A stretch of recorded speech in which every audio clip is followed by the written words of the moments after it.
So once you are done with the some generic guidelines or some generic but yet very important guidelines about how to filter out the suppliers on Alibaba, and then when you have learned in the second video of this series of this session basically that what are the different sources to find suppliers.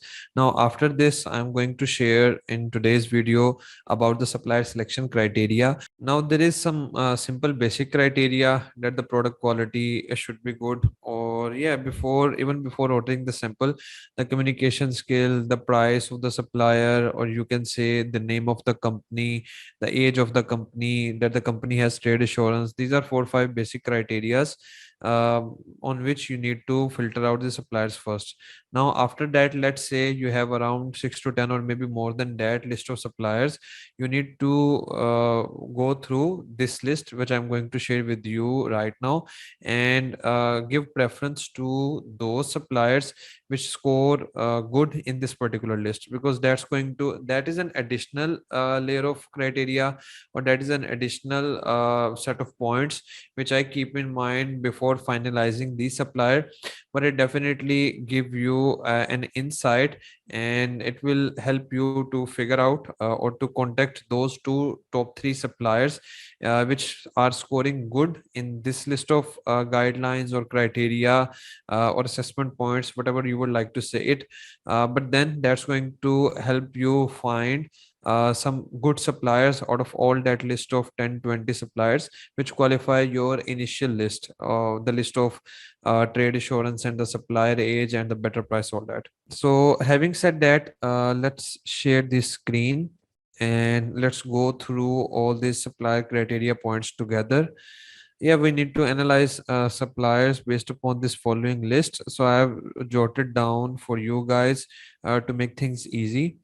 And yeah, the signs here can be plus minus. For example, in this case, if the Alibaba seller or whatever supplier you have found, if you have found that he's a wholesaler, then that's a plus minus.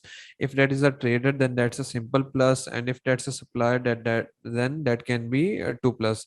You can see whichever supplier has more 2 plus, and then single plus, and then plus minus, plus slash minus. You can kind of sort these your suppliers based upon this criteria and figure out which supplier has kind of qualifies or has more preference according to this list which I'm going to share right now with you guys. So the first criteria is what we have discussed already. Is the supplier a wholesaler, trader, or factory? We do prefer factory at the first, then trader, then wholesaler. And then proximity to the other factories. This will identify if the factory belongs to the province where majority similar factories are, or is it located at an isolated place. Yeah, that again we have discussed already in the previous video. And if this factory has proximity to the other factories in the same province, then that's a double plus. If that's in an isolated place, then that's a simple plus. But then again, why we are looking or why we are giving preference that the factory should belong to the same province? Because there are some additional components. For example, you are trying to source a bag. Now you will get an idea that the suppliers must have been manufacturing the bag, but they would not have been manufacturing the zip basically, or you can say the pouch pocket at the sides. So they may have purchased that from some additional some other suppliers or some other material providers. So if you have a factory in such a province where all other suppliers are doing that, the cost of the zip or the cost of that side pocket is going to be cheaper, because those additional suppliers or those side suppliers would also have a big market in that province, and that's going to help you to source all these side components very easily. So that's a plus point when your factory is in the province where there are many other factories already manufacturing the same thing. So the third point is proximity to the port. If it is close to the coast or close to the port, then definitely your shipping charges or your transit charges from the manufacture for the factory till the port is going to be less, and if it's an inland, then that's going to be an additional cost. Now all these criterias are flexible. Those are not the rigid criterias that if a supplier is not qualifying on these criteria, we need to skip that supplier, but that's a preference list. Like once your suppliers have qualified that rigid criteria of best price, quality, then the factory name, the age, the trade assurance, the communication, such kind of stuff, then after that this is kind of a additional thing. And but passing your supplier through all this list can help you out to filter out the best among all the list of suppliers you have sorted or you have saved after all that hassle or after all that initial negotiation efforts. The fourth point is, does it have a proximity to a packaging company or freight forwarder or warehouse? Sometimes the warehousing does help you to manage the inventory and does the cash flow accordingly.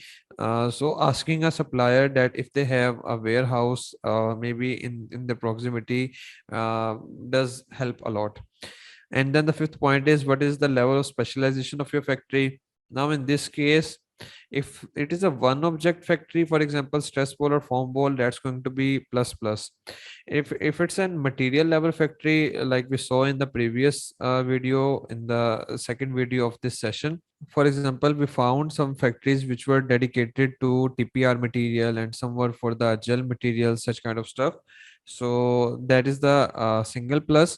And if the supplier is at the category level, for example, toys manufacturer or sports manufacturer, or let's say pet supplies manufacturer, then that's a plus minus.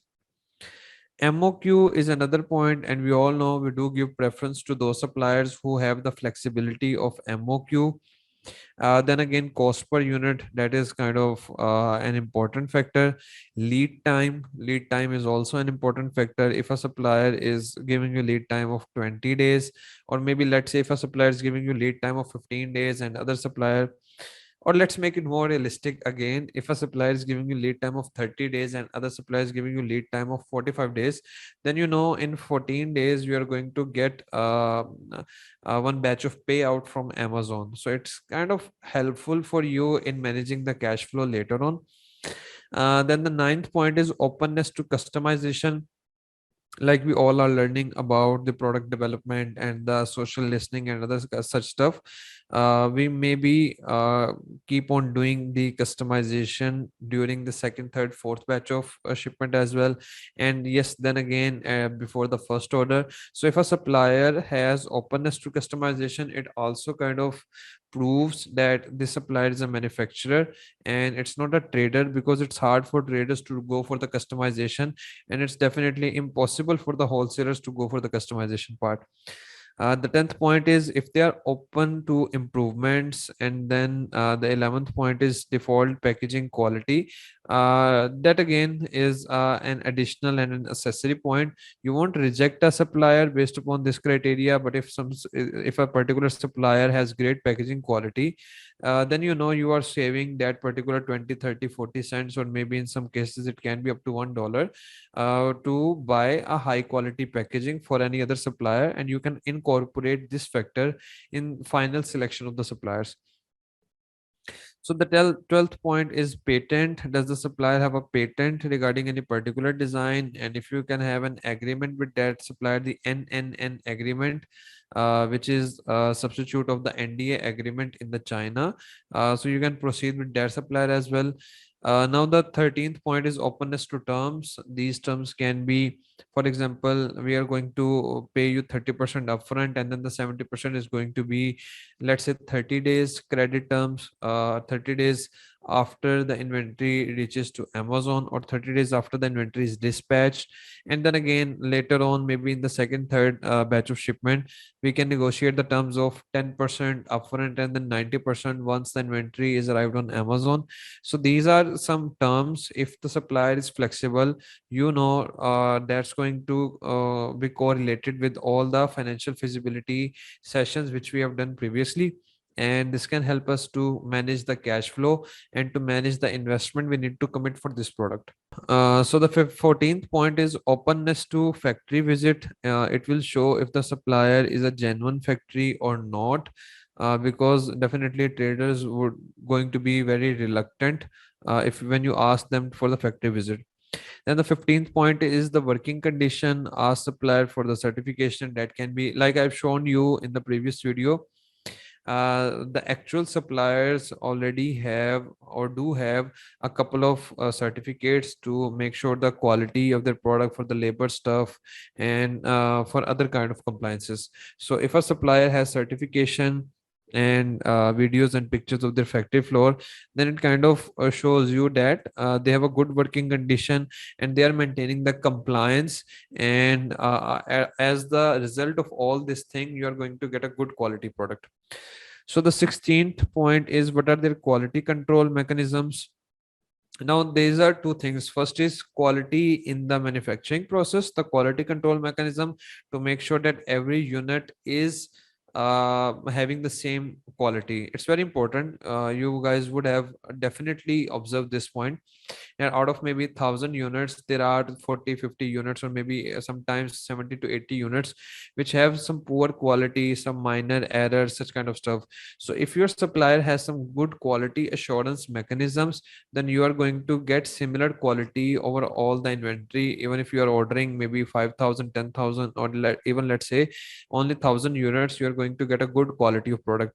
And in other sense it's also about the quality test for your product quality. That can be maybe compression test for the stress ball or any such other kind of stress. So you can ask or inquire your suppliers about this thing. Then the 17th point is your experience with their sales representative.